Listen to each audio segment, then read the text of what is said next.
Welcome to the Natural Health Podcast, where we explore the depths of holistic health, uncovering the interconnectedness of our emotions, mind, body, and spirit. This podcast is dedicated to individuals who are on a quest to uncover their truth, understanding their genetic and spiritual DNA, and learning how to harness this knowledge to achieve optimal health.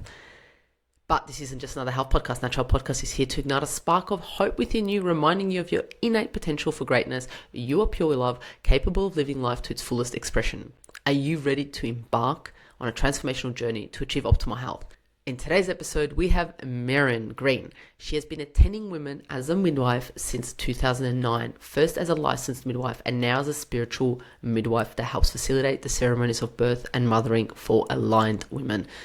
Maryn is well known for her international association, the Indie Birth Association, which serves and educates women and midwives all around the world. She has written hundreds of blog posts about pregnancy, birth, midwifery as a spiritual process, radical birth and mothering, and recorded almost 300 episodes on her podcast, which is Taking Back Birth, that encourages women and midwives to rethink what they have been taught and reconnect with ancient wisdom and the spiritual journey, all of it.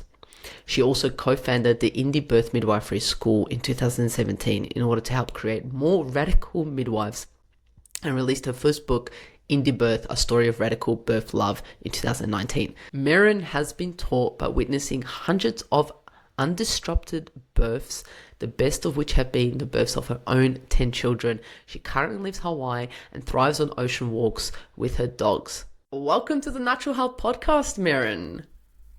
Hi, thank you so much for having me, Mihaela. I'm excited to chat with you today. You're most welcome. We had a little bit of chat before we started recording, and you're located in Hawaii, and we were just talking about how jealous I am of your always sunny days. Yes, it is. It is so beautiful here, and we are getting into fall, and people have been asking me like, oh, I'm sure there's no fall, and there's not officially like a change of seasons here.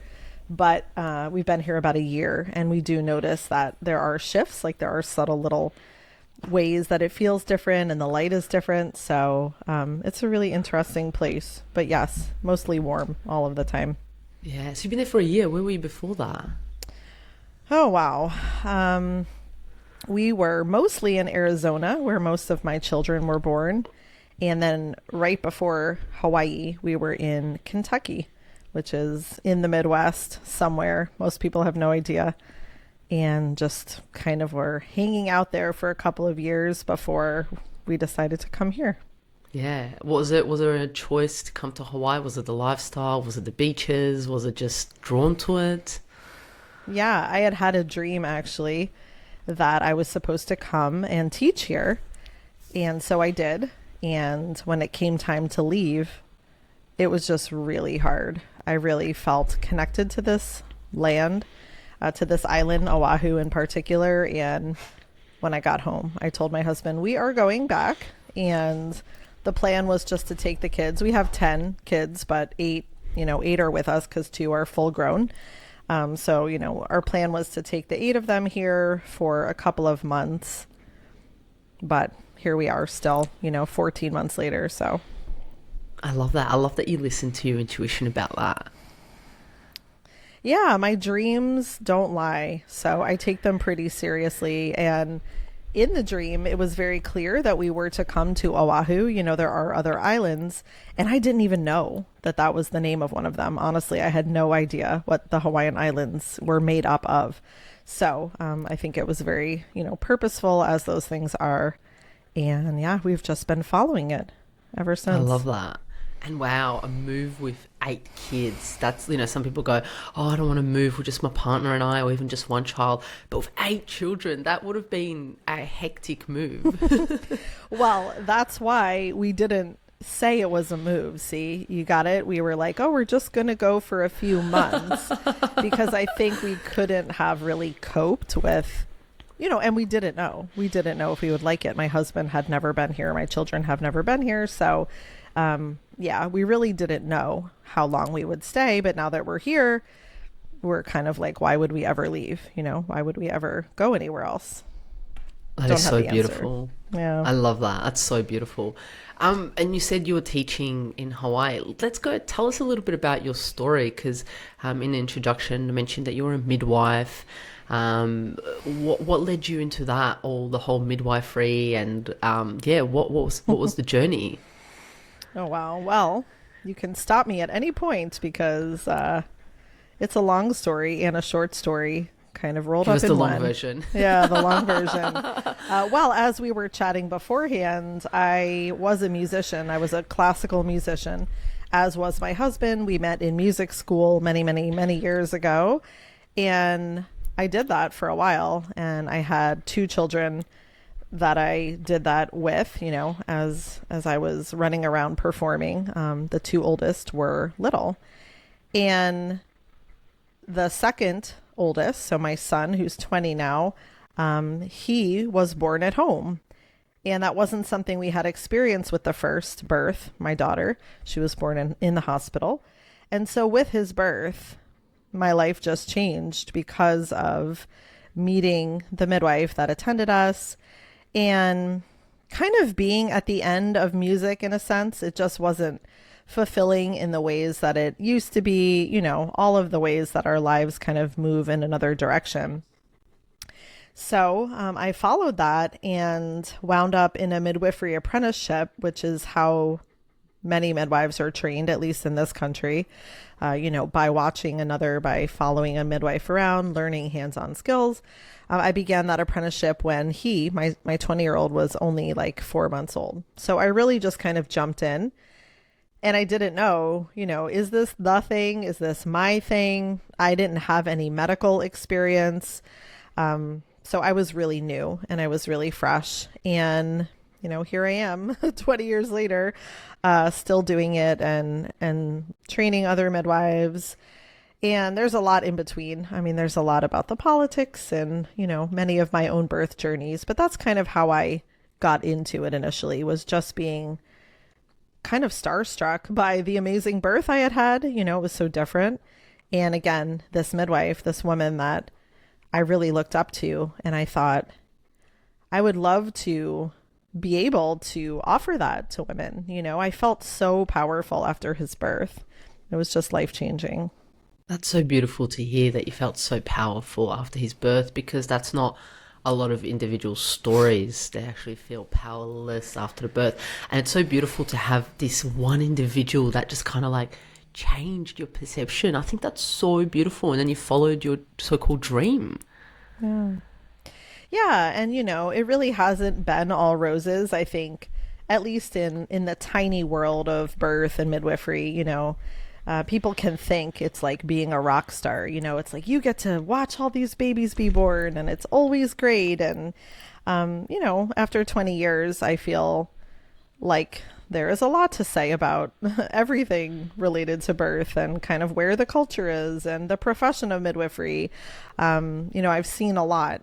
But yeah, to start, my initial entry was from this powerful place. And like I said, my first birth, my daughter's birth, she was born in the hospital. I had no idea there were other options.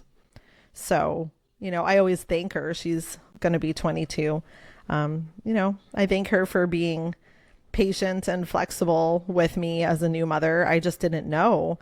And her birth wasn't horrible, but it wasn't ideal. And she was taken away from me for a little bit right after birth. So going into the second, I was really hoping that there was a different way to do things. And I actually met my doula first. So I had a doula who, was supporting me just kind of emotionally and getting ready for the birth. And she was the one that said to me, if you want these things, because I had written a list of what I wanted, she said, you might want to consider having a home birth, which I hadn't considered. So I really, really thank her as well to this day for showing me that I had another option, Yeah. A lot of individuals don't think that they actually have an option like we spoke about. It's kind of like it's either just the hospital or an accidental in the cab or taxi or somewhere random by accident. But usually the first go-to is, yep, I'm going to give birth in a hospital. And I think options, I don't know if they actually provided for individuals, and it's just like they kind of want to push the hospital birth. Yeah, definitely. And, there's so much to say about it. I like to explain that it's not really a judgment. I mean, on some level, for each of us personally, it might be, right? We make the choices we do with natural health and natural birth. But like on a different level, it's just a belief system that's being represented, right? Same with the medical system. So I think we just have to be clear sometimes about what that is. And when we are talking about birth, it's the same thing. So, if someone wants to choose a hospital because they really understand and really resonate with that belief system, they should totally go do that. I do not think home birth is right for everybody. But for me, I realized that my body was more than capable of birthing. I realized that birth is a natural process. In fact, it's often a very sacred spiritual process. It is a rite of passage. I believe that birth doesn't need to be managed or controlled in most scenarios. Most women and babies will manage just fine because we were made to do this. So, again, if I didn't believe those things, I would have wound up maybe back in the hospital where birth is really seen as a chaotic mess to be solved. Physicians, obstetricians are not trained in what normal birth looks like. And that still blows my mind, 20 years later. Not only are they not trained in it, but they actually don't know what it looks like, and it scares them to death. So you just have two completely different systems. And that's where I think women can really come into their own power and decide, where do I align? And am I willing to do some of the work to maybe shift my belief system, right? If it's like, oh, I would love to birth at home, but I can't do that. I've heard so many women say that. Well, you can if you want to, but you're probably going to find yourself digging deeper into traumas and belief systems and ancestral things, right? There's all kinds of things that come up in the body as we prepare for birth. So as a midwife, that's really one of my passions, is just holding space for women as they do that work. And hopefully, it means they have a beautiful birth at home. It doesn't always, but it often does. I love that. So much to unpack in there. But let's go back to you saying that obstetricians aren't trained for normal birth. They're trained for something else. What are they trained for, and what is normal birth? Yes, and thank you. What is that? Thank you. I love that. So, yeah, and maybe normal isn't the best word nowadays, but let's say birth as it's physiologically meant to happen in our mammal bodies. Actually, Australian doctor Sarah Buckley is the author of Gentle Birth, Gentle Mothering, which is a book I would more than recommend to everybody listening, whether you birth or not. She is an amazing woman who birthed her own babies at home. She is a doctor, and she's done a lot of research, and so have other people, along the lines of, what do we need to birth as mammals? Like, what would birth look like if we left it alone? And of course, yeah, if there's people out there that have seen their cat give birth or their dog or live on a farm, we're not that different from the other mammals. So read the book, but to keep it simple, our bodies are hormonally set up perfectly to give birth. So we release hormones like oxytocin, melatonin that tell the body how to get the baby out. And this is always mind blowing to me, but like, a woman in a coma, God forbid, will birth a baby without any medical assistance. And is that not so mind blowing, right? Because in that case, her mind isn't involved. Her body, her uterus, her muscles, all of the receptors, in the brain and in the uterus, have the perfect recipe and combination to birth most of the time without assistance. So actually, when you're learning about this science, which is so fascinating, it teaches us how birth is best left alone, because if we interfere with the woman or the dog or the cat, we are interrupting the hormonal flow. And so then her body usually does just the right thing and says, oh, wait a minute.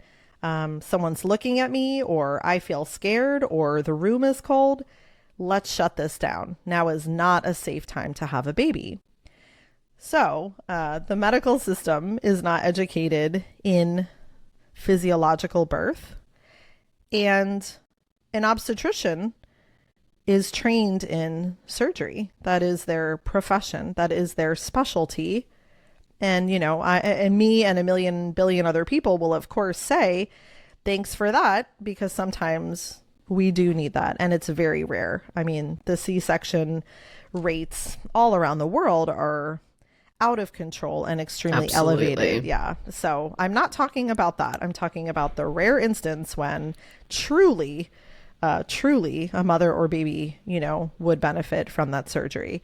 But yeah, they have no training in the hormones of birth. They don't leave things alone because they think that managing it is better. And I guess they think that having that control means that they will ensure a safer outcome. But again, if you're in birth for as long as I have been, and you've seen hundreds and hundreds of women have babies without interventions, you will soon believe too that, when left alone, and by alone, I don't mean out in the middle of a field, whatever, just supported, midwives are great for that. We do have training and no emergency skills, but generally any good midwife will tell you that the less we do is better, because the body really does know. So it's important the woman feels safe. It's important she feels not like somebody is watching her, in that analytical way, and that she feels loved. Again, all of the qualities that are needed for any mammal. So there's a lot there, but it's pretty fascinating. I was just mind blown to the fact that you said that a woman is able to give birth in a coma without the thought, and just the hormones being released, and the muscles contracting and so forth. That is absolutely mind blowing. And then the scenario that came into my head when you were talking was laying in a hospital with bright lights on, strangers that there's no connection with coming in and out, different smells, it being sterile, maybe no physical touch or limited physical touch, maybe raising voices, some alarms going off somewhere else, things beeping. The woman wouldn't, even just thinking about that, that's not safety. That's not feeling safe, and therefore that interrupts the hormones, that interrupts the mindset, interrupts the whole vibe, the energy, the feeling, and of course, I guess then to most extents, people have to intervene and be provided with external hormones. Yeah, exactly. So that's where you get into the interventions becoming, kind of like one leads to the next, right? So perfect example is, and this is in many countries around the world, I'm not sure in Australia what like the statistics are, but just induction of labor. So that means that somebody, it's not usually the mom, somebody like a doctor decides it's time for this baby to get out. And that's a huge topic that we, don't have time for today, but it's interesting. So maybe the baby is late by the calendar or something like that. But usually there's nothing wrong. It's just somebody decides, okay, time's up. We've been waiting too long for this baby. And how do you get a baby out of a woman's body when it's not ready? There's really only one answer, and that's pharmaceuticals. And sometimes those don't even work if a woman really isn't ready, right? So we call that a failed induction. And a lot of women have experienced failed inductions, and they think they failed and they think their body doesn't work, but it just wasn't ready, right? And so that might become a C-section. But women that even do achieve a vaginal birth with induction usually have a lot of interventions, because when we start with an intervention, when we don't respect the body's timing at all, and we basically don't respect the baby's timing at all, then we have to keep adding on things. And again, it's just a difference of belief. I look at that and I'm like, wow, so every intervention increases the chance that something will go wrong or the baby won't like it. And of course, in that world, more is better, right? So, Yeah, I feel as if one intervention, there's a higher chance of getting another intervention. And you mentioned a really interesting point, respecting the mother's and the baby's timing. Like, I think that is huge. And it's like, who are we to interrupt that process of the timing? And you can see how ancestry and like energetically what an effect that has on the baby coming out. It's like forced to come out sooner than it's supposed to. oh, yeah, I would say that our birth story sets the narrative for our entire life. So that's something I always suggest. We have doula students, we have midwifery students, even the women that I've worked with personally as a midwife. One of the first assignments is to learn your own birth story. And if possible, to hear it from your Wow. mother. Yeah. And, not judging. I mean, just hearing it. And then if it's brought to conversation between me and them, just being curious about that, because obviously people can put together some of that themselves, right? So induction, being rushed out.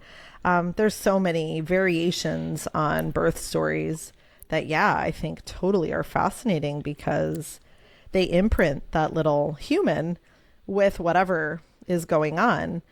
And aside from the story, I always like to say that we are born into love or fear. And most babies, I mean, I was one, most adults I talk to were born into fear. And by that I mean, it's not a calm, sacred celebration.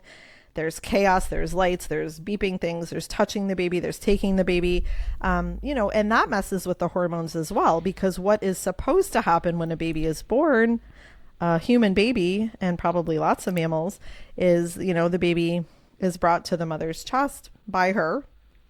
And, then there's that like facial recognition and the eyes make contact and, the skin is touching and this isn't just nice to happen. It is actually necessary for bonding and attachment. So that's the biggest mission, I think, for me in teaching and supporting normal birth, physiological birth. It's not just that the births are beautiful. It's that we are actually changing, the trajectory of humans in a sense to hopefully be born into a space that affects them more positively. I mean, we all know the world's crazy. So what if we could start at birth, right? And what if babies being born into just like a peaceful, loving environment, never leaving their home? And I know this is pretty true because my own kids are amazing and I've seen so many. What if that changed them? What if that changed the generations that come after us? So that is like my bigger mission. It feels really important to have that, because that changes the world. Birth really Yeah. can. I can feel the passion. I can feel the love coming out of it, and I can definitely connect to it. I think it's absolutely beautiful. It's like, what if, we can start at birth, and what if these babies are born in love? And I love that you mentioned you're either born in love or fear, and it's so interesting. And we're talking about this. I also don't want to put down any individuals that are listening to this that have had, births in fear or have had births, experiences in hospitals. I'm not saying that this is wrong or bad. This is just to kind of educate and be like, okay, well, what if I have a next child? Or what if I know someone who's having a child? Or what if I want to be a midwife? It's just kind of like planting the seed of future births and what that may look like and giving the option to individuals. There are options. So I love the fact that you said about the love and fear. It's so interesting because I can feel the different stamp that would have been put on the children that were born into the love. Yeah, and I'm with you. I mean, it is important for us each to care, in the ways that we're here to care. But also, everything is perfect in the sense that it is for each person, right? So, I mean, my own birth story was crazy. I spent over a month in the NICU. I didn't even have my mother there. And as I've worked through my own stuff as an adult, I mean, it's perfect. It's given me the opportunity to learn what I need to learn. So it's just this weird thing, right? Where it's like there is an ideal for like the collective of humans evolving, but also we see value in the experiences we have. And ultimately, I will say, we don't control birth. So anyone that tells you, you know, if you do these things, you will have this kind of birth, run far away from them, because we also have to choose that on some level. So the babies coming in, which I think are very evolved souls for the most part and different than, you know, other generations, they are choosing. I think they are choosing. They're leading parents and mothers to some of these choices. So it doesn't have to weigh too heavy on your shoulders. I think it's a matter of just being open. If that's you, you know, if you're pregnant or you're thinking about it, it's like, just be open. If you're open to communicating with the soul that you're going to bring in, you'll know what to do and it'll be what's needed. It might not be what you think, but it will be what's needed for that child and for you to mother that child. So I feel very strongly about that. Otherwise, we live in a world where like, oh, it's wrong. It's wrong to do that. And no one needs any more of that, especially women. 100%. I agree with that. So true. Everything that's meant to happen is perfect in any given time. There's 2 points that I want to point out that you said that are really, really interesting. The one is our own birth story. Oh my gosh. If anything, I'm going to get on the phone to my mum after this and be like, Mum, what happened? Give me the details from one second to another second. I think that just having that connection and getting that information is healing in itself. Like, wow. And imagine all the people that are pregnant that are going to do that. Or even that I'm pregnant, that, you know, it's just a healing story. I love that. That's absolutely beautiful. And then the other point that I think is so, so key that you said is, you just said, if you are pregnant or you're going to be pregnant, connecting to that soul, and it will tell you exactly what it needs and how it needs it. Like, that is mind blowing. Yeah. I mean, I don't see it any other way at this point. You know, these souls are coming onto this planet at a very interesting time, and I don't think anybody would argue that, right? And in some ways it could be like, why would anyone want to come onto this planet at this time? But you know, again, I think they know what they're doing, and I don't know what they're all here for. Of course, you know, they're all coming for different reasons, but they're not babies. I mean, they're being born into baby bodies, perhaps, but my feeling is, with my kids at least, you know, that there was a lot more respect due to the intelligence of all of it. And they're not these helpless babies. They have a direction their own soul needs them to take. So as the mothers, right, we are the portals that they pass through. And that's a big responsibility, but ultimately we don't decide what each of those souls will do or won't do. I mean, we all have sovereignty, I believe. So I think that's beautiful. And how are individuals able to connect? Like, what have you seen that works, or what have you done to connect to the soul that's in your body that's about to come out onto this earth? Yeah. Well, first, I want to say that there are so many different ways that I'm sure I don't even know all the ways that can look or feel. And that's important to say, because a lot of women really want to, or they have this expectation and they're sort of struggling with it. And they think like, oh, I'm not very connected. Like, that must be bad. And I always, you know, try to encourage them that each soul wants to connect in the ways that they want to, and when they want to, and how deep they want to, right? So some babies or souls, I feel like, are really forthcoming, and maybe it's dreams, maybe it's seeing signs, or, you know, certain animals that maybe represent the baby, you know, having just daydreams or thoughts in a way that, this sounds sort of creepy, I don't mean it creepy, but like, that aren't yours. Like, I've worked with women that like all of a sudden something in their personality shifts a little, and like they become maybe more outgoing than they ever felt they were. Or, you know, food cravings is sort of a simple example. It's like, who who is talking here, like as she's going through this pregnancy. So I think that's up to the mother to decide, but there are lots of ways that messages can come through. And again, some babies seem like they have a lot to say, and even in conception or before. And, I feel like some of my own have sort of been off in the stars doing what they do. And, once they're born, then they're here, and that's different. So it just depends. Yeah, I think, I love that. The fact that it's different for everyone. It's different for, like, you could be the one mother and like you said, you've had 10 children. Your connection would have been so different to every single one of them, and you would have experienced different things with every single one of them. Definitely. Yeah. Yep. It's been different every time. So it's sort of releasing your expectations, but also, again, I think just being open, and maybe asking that, like, how would you like to communicate? Like, give me some sign, show me. And I've also seen, this is really interesting, I've seen the souls communicate through the partner often. And I don't know what that's about. I mean, it's really cool. And maybe it's just that, a lot of the partners are guys, and maybe they're sort of waking up to this part of themselves, is one of my ideas.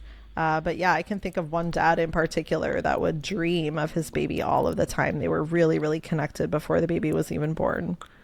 That is so beautiful. I love that. That's absolutely magical. In regards to, the baby is supposed to be in us for 9 months, and we get given this timeline by doctors, and it's like, okay, this is the due date and it's going to come out.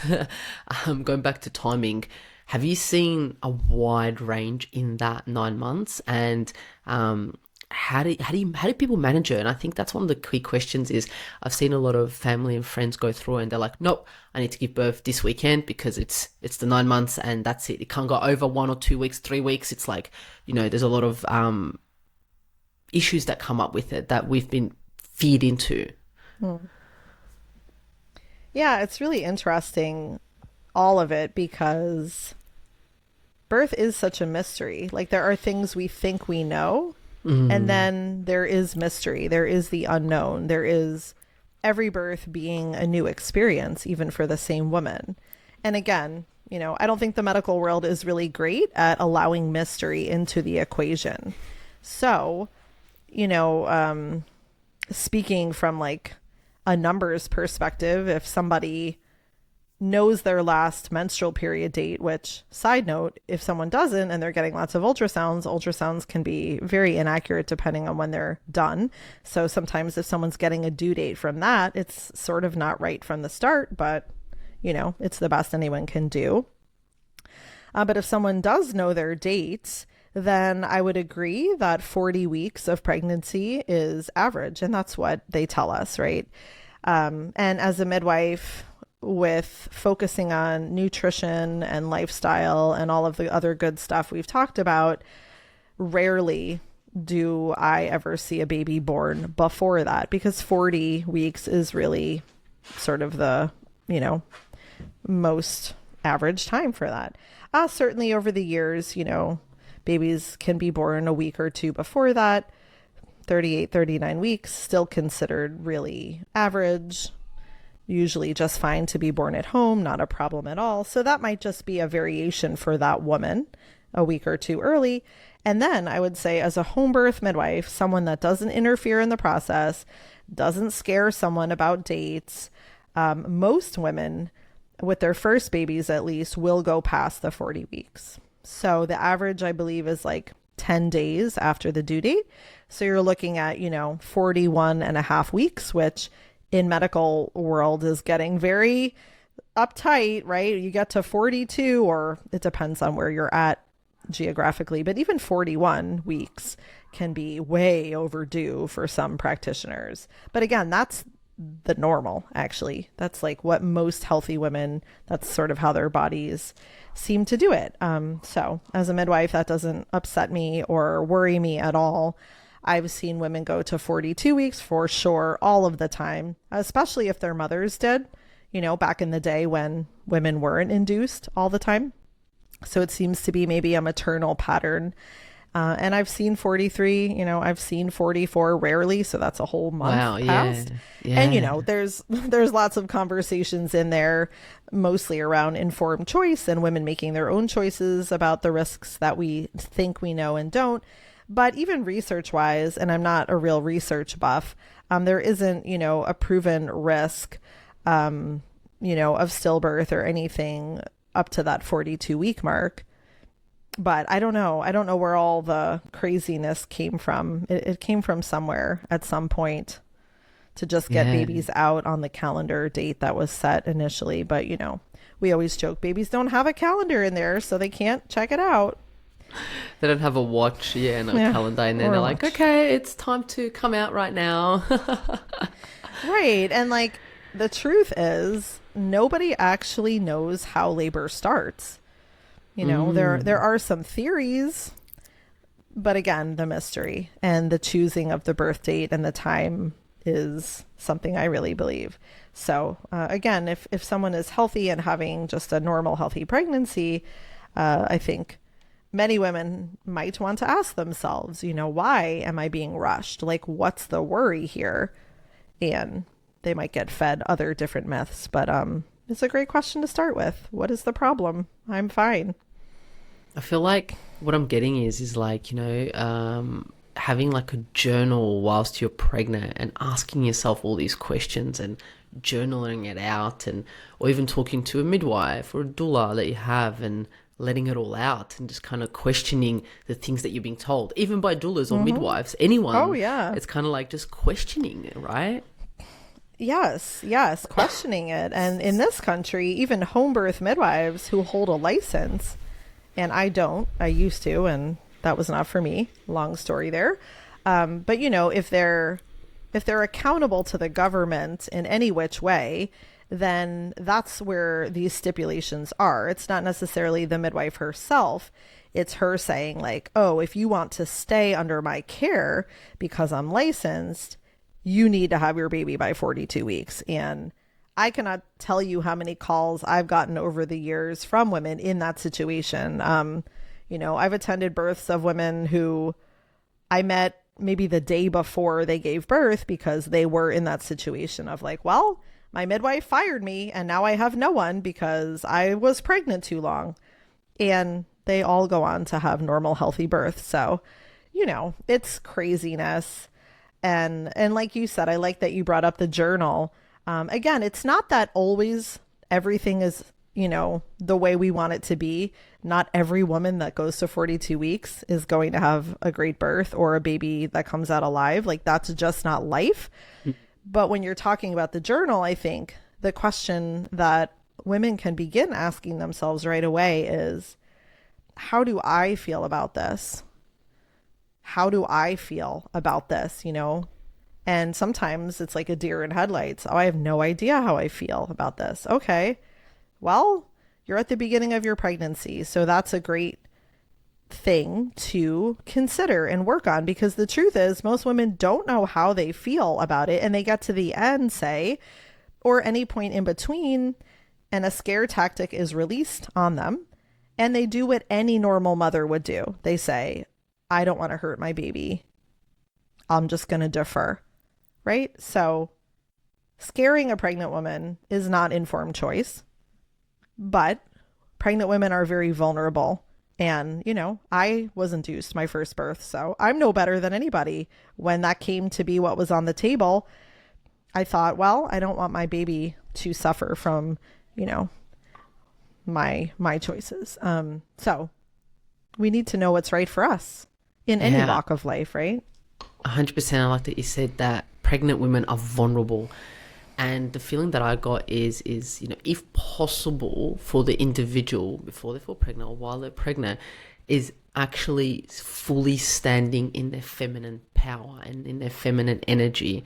I feel that would definitely, in a healthy way, push for a much healthier birth. Mm-hmm. Right. So we all have wisdom inside of us, pregnant or not.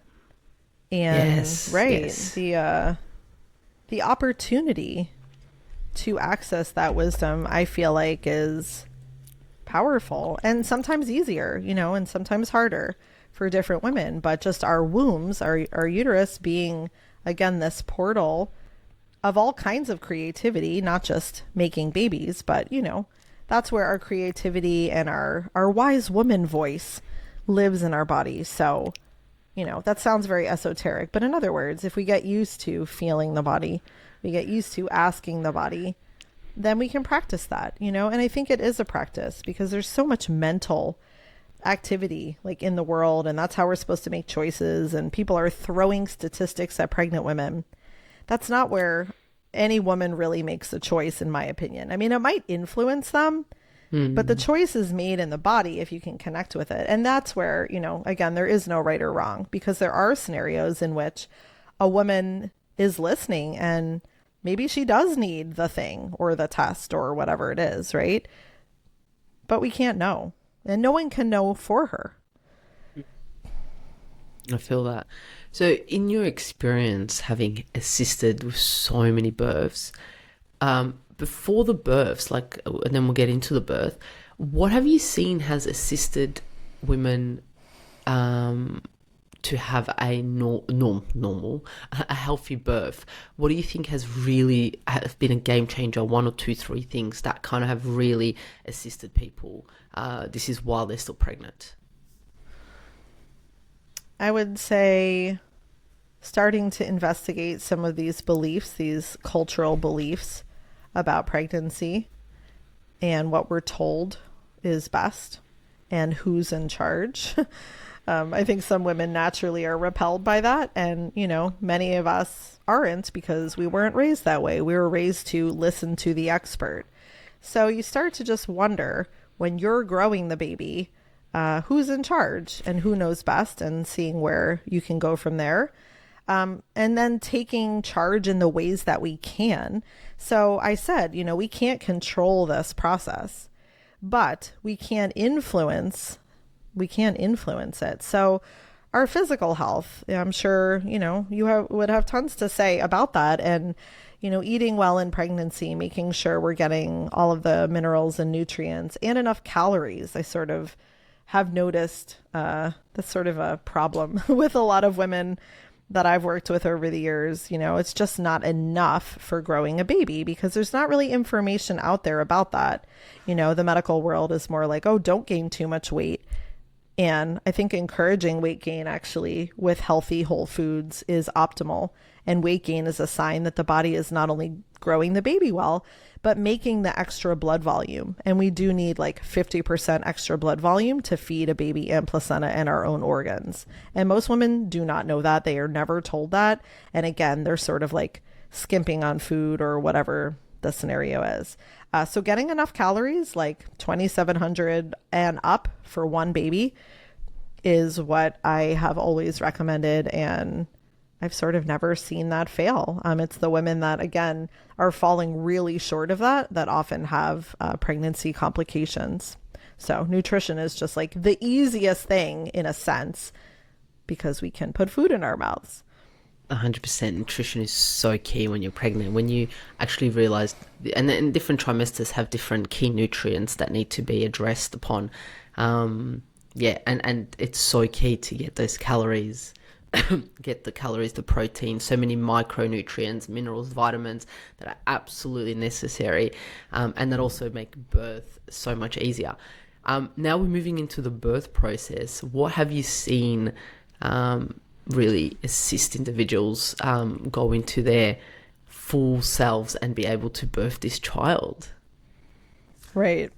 It's so individual. And again, there's sort of not a right or wrong, Yeah. and to be honest, again, birth is such a mystery. There are women that maybe don't address any of these things and their babies just fall out. And there are women that have been, just sneeze out. There it yeah, is. exactly. Don't even know they're pregnant. Right. And then that's so true. Yeah. Then you get people that have been working really hard and have a really challenging birth, Yeah. So aside from that, I think there are, sort of key emotional / spiritual ideas or concepts to sit with. So I already mentioned, your own birth as a baby, your relationship with your mother. That's like another one I've seen be a huge opportunity, because women are, of course, stepping into the role of mother.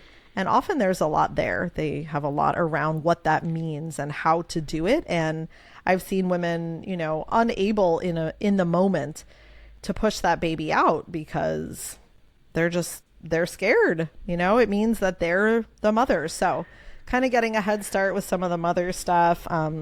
Partner relationship issues, another huge thing.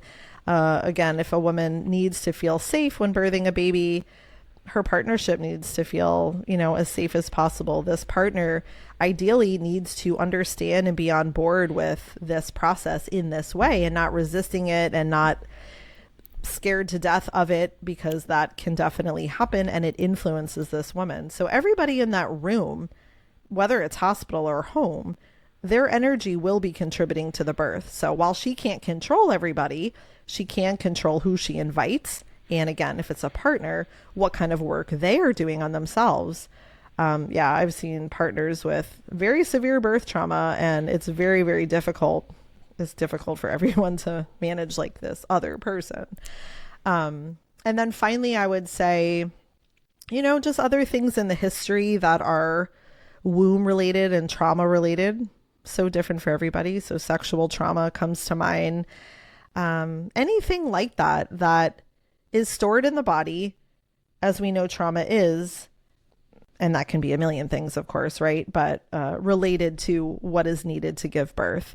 So I can think of a mama a bunch of years ago who was pregnant with her first, and sexual trauma wasn't her past. And anyway, I remember having some really nice talks about it, which might sound weird because I think some practitioners avoid that. They just want someone to check the sheet and tell them. But I really invite in these conversations, and that's really, I think it's really helpful for the women that want support with that, to realize, how these things could be connected, that I'm not making up their birth story, but, the body does what it does. And they can do that work in maybe ways I recommend or suggest, or they can do that work in any way they want to, just kind of understanding that energies can stay in our bodies and they can affect the birth process for better or for worse.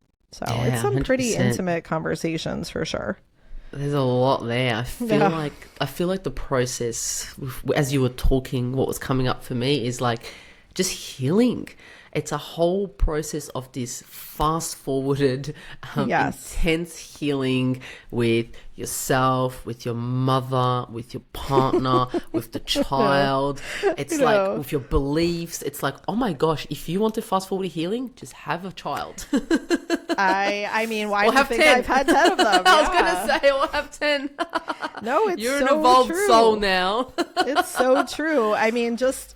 think about it for a moment. If this resonates with people, like this soul again is coming in right at a vibration, and it's probably higher than where each of us are at usually.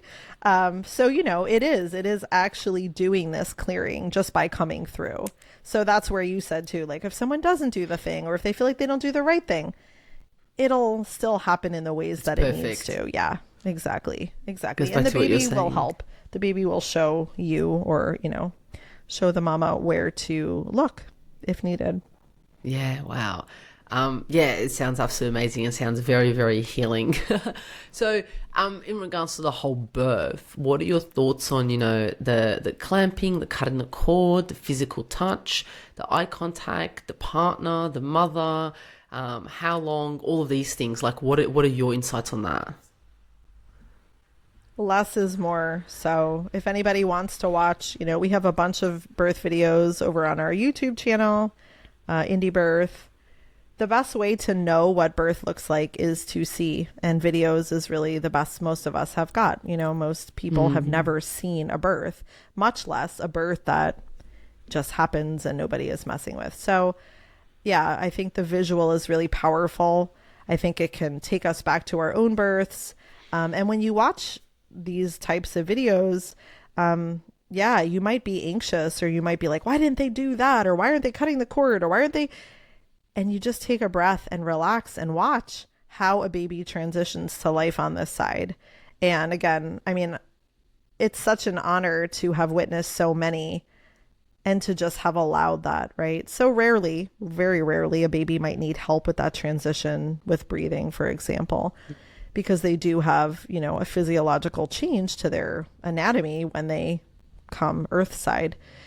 But generally, again, in a normal situation, the baby does all that. Like the cord is still getting blood, you know, oxygen is still reaching the baby. So as the baby switches over to breathing, because they've never breathed before, it takes the time it takes. And again, if a baby needs help, we'll help. But it is such a beautiful process to me because, you know, you can literally see the soul coming into the body and, you know, the color changing and the baby like coming into the body. So it's one of my favorite parts of birth is just allowing that and witnessing that and stepping back and letting the mother and the partner have those moments of it's just bliss. You know, the oxytocin that's running through your body as the woman that has birthed is the highest oxytocin level you will ever have in your life. So it's really cellular. I mean, it changes our biology. It changes who we are. You know, I think there is a death process that happens metaphorically through birth. So there's nothing like those moments after. And that's the shame and, you know, all the activity that usually ensues when it's not needed. They don't know. They just don't know it's not needed. Yeah, I love that. As you were saying, I just got goosebumps all over my body, and I was like, this is bliss. It was just kind of like, oh, cute. And it's so interesting. And like you said, the woman will know what to do, and being connected to that child in front of it and holding it skin to skin, looking at eye contact. It will know what to do in the time being. And like you said, for you, limited intervention's better. You just step back and you watch it happen. Right. And to reiterate, that is the safest thing for me to do. So it's not, you know, it's not a neglectful thing. It's not because I'm trying to be like a hippie midwife. The safest thing for me to do is to allow the birth to happen and only intervene when it is 500% necessary. And I think, again, that's just not being taught. And it is being taught, you know, amongst the really tiny percentage of midwives that exist in this world. To be honest, it's in the world because this isn't medically trained midwifery, you know. So no judgment on all the midwives that do work in a hospital. That's beautiful if that's the place for them. But I'm talking about what I would consider, you know, more authentic midwifery is like, can we support birth and women in a healthy way that honors them as individuals? Because, you know, the last thing to say about that is every time we intervene or step in when we don't need to, the message is that this woman isn't capable, that we aren't able to do this without someone. And I love being a midwife. I love attending births, but the truth is you can have a baby without someone there. That's the truth. Shh. You can have a baby. You don't need anyone. And I had many of my babies with just a friend there. Wow. So, you know, there's all kinds of ways the choice can look, but I think maintaining that inner power and working on that will lead you to what's right for you. But women have been having babies for eons, so that's not going to change anytime soon. Yeah, I feel like you're empowering individuals, and I guess you do that through your school, Indie Birth Midwifery School. Tell us a little bit more about that. What is the goal for that? Yeah, so that's indiebirthmidwiferyschool.org. We have been a midwifery school with an online training for about 8 years now. And yeah, we're just training midwives virtually. So it's not the hands-on component. They're supposed to go do that separately. Okay. But we've had students all around the world have the intellectual knowledge and working on a lot of the things we've shared to become that person in their community that is skilled and intuitive and trained, but isn't, looking to control the birth in any way, as many medical practitioners can. Yeah.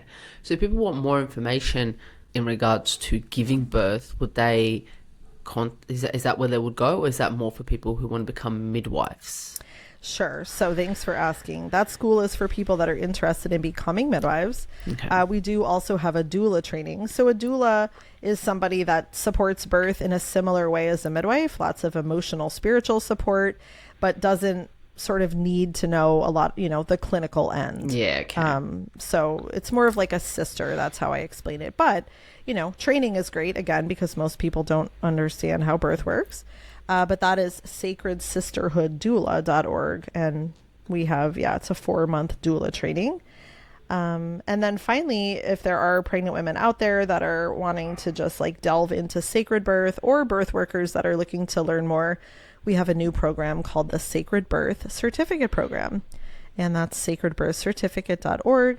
And we have, I think, 14 other women, so wisdom keepers from around the world that have made presentations, and they're actually not all about birth. They're more about life in a sense and how it relates to birth, since we were all born, but yet, I think each of us in our own little worlds of what our expertise is, we're actually accessing life wisdom. We just find a way to talk about it in the ways that we do. So the Sacred Birth Program is something I'm really, really excited about, because I think it's going to kind of like pull in more women that want to talk about some of these things, but don't necessarily want to be a birth worker. Yeah, I love that. Where do you see the future of midwifery going, or where would you like to see it going? I see. Where is it going, and where would you like to see it go? Oh man, yeah, we don't have time for all that. Well, we didn't really get into politics, which is totally fine, but I'll just say it sort of quickly. Please do. Even midwives that are working at home, so home birth midwives in the US, and I would say even in Australia, Canada, other countries, the education has become largely medicalized for a lot of political reasons, right? And works on like needing a license or having to go to a certain school. And, that was not my training. So I was trained as a midwife, but I don't consider myself a medical practitioner. I actually don't really understand that. If someone needs medical help, then they should go to the medical industry. I don't know how midwives have gotten wrapped up in the medical industry. It's a whole topic for another day. So, the kind of midwife that I think I am and that we're creating in our school is one that really serves the families and, again, has the skills and experience. So I want to be sure to add that in. I'm not proposing, because there are women out there that, take a weekend training and think they can be a midwife. And that is horrifying. I'm not talking about that. So we have a split in midwifery is what I'm saying. We have, this medicalized version that people are like, oh, let's do that because we're more professional and people will care about us more. That's not true.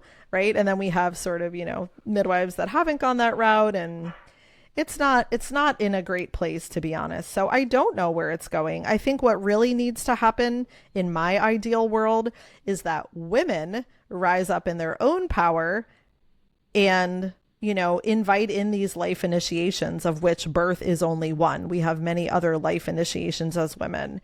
I think women need to take back that power. And then what will happen to midwifery? I have no idea. Maybe it'll be really useful. Maybe the role itself will look different.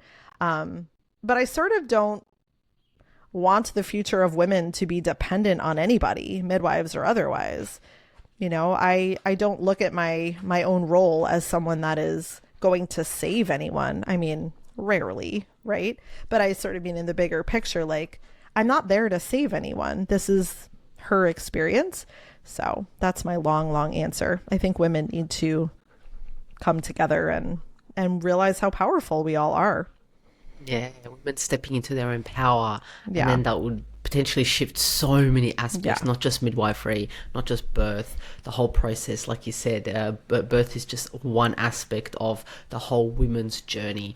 There's so many other aspects in there, and by us stepping into our own power, which goes exactly to what we was talking about ages ago, is like this whole process of giving birth is like reflecting on your own birth, reflecting on your own journey as a woman, reflecting with your relationships with other women in your life, with your caretakers. And yeah, it's just mind-blowing. If anyone, I guess, got anything out of this podcast, it's kind of like reflect on your own birthing journey. Even if you're going to give birth or not going to give birth, or in the process of soon giving birth, it's like that in itself is a game changer. I think I got that. That's like huge. Yeah. Yeah, Yeah. I'm glad. I mean, I always say we were all born, somehow all of Yeah. us made it here. We made it here safely. So birth must sort of work for the most part, is the other part of that. Like birth pretty much works or the world would not be this crowded. But Yeah. yeah, we came onto this human plane, all of us, I think, with what we need and what we're here to do. And, it feels like there's always a lot of work to be done. Yeah, Maryn, is there anything else that you want to share with us in regards to midwifery, sacred birth, spiritual midwifery? Anything else that you want to share with us before we close off? Well, other than the programs, I think midwifery is definitely a sacred calling. So I maybe sounded a little bit negative about it there, but it's because I respect it so much. And, I think it's an art. And I think the midwife really is an archetype of the community. I don't think it's a job or a profession. I think it's an archetype. The midwife cared for the community in life and in death. So it doesn't mean, it's a better role or archetype than other ones. It's just if it was restored to that place, again, it would go along with restoring kind of women to their own realization of their own divine power. So it all goes together. But it is a sacred role, and birth is a sacred part of life for sure. Yeah, I love that. And I love that that was your calling 20 or so years ago. I love that that was your calling and you took it on and you allowed it to evolve into where it is now, because it definitely did evolve. And I also think you were so open to evolving, and that's why you are where you are now, and you're educating so many amazing individuals, and having a huge impact on the birthing process. I think that's absolutely beautiful, and I think individuals who are listening that are interested in should check out your work, your courses, that are interested in it. And I think you're doing a huge role for the whole birthing process and for mothers giving birth, because you're empowering them to know that that they can have a choice and they can step into their own feminine power and potentially give birth in a process of love and not fear. Yes, thank you so much. It was so great being here. No, thank you so much for joining us on a Natural Health podcast. I really appreciate it. Thank you for joining us on Natural Health podcast. And remember, you're pure love, capable of living life to its fullest expression. The content and information provided here is the opinion of Mihaela and is for information purposes only and does not constitute medical advice. It is not intended to provide medical advice or take the place of medical advice or any current treatment you're undertaking. Consult your own medical professionals for any medical issues that you may be having. This entire disclaimer also applies to any guests or contributors to the Natural Health podcast. It is advised that you consult your doctor or healthcare professional in relation to any health concerns you may be having. Mihaela does not take responsibility for any health consequences which occur from a person listening, viewing, or reading this content. And in no circumstances shall the Natural Podcast, Mihaela, any guests or contributors to the Natural Podcast, or any employees, associates, or affiliates of Mihaela be responsible for damages arising from the information provided on the Natural Podcast. By listening to this podcast, you agree not to use this podcast as medical advice to treat any medical conditions in either yourself or others. Please note, if you're taking prescription, do not stop your medication or start a new protocol, including but not limited to supplements, diet, lifestyle changes without consulting a doctor or healthcare professional. If you or any person has a medical concern, you should consult with your healthcare provider or seek other professional medical advice. Never disregard professional medical advice or delay in seeking it because of something that you have read or heard on the Natural Podcast or in any linked materials. If you think you may have a medical emergency, call your doctor or emergency services immediately. Neither Mihaela nor the publisher of this content takes responsibility for the possible health consequences of any person or persons reading or listening or following the information in the educational content.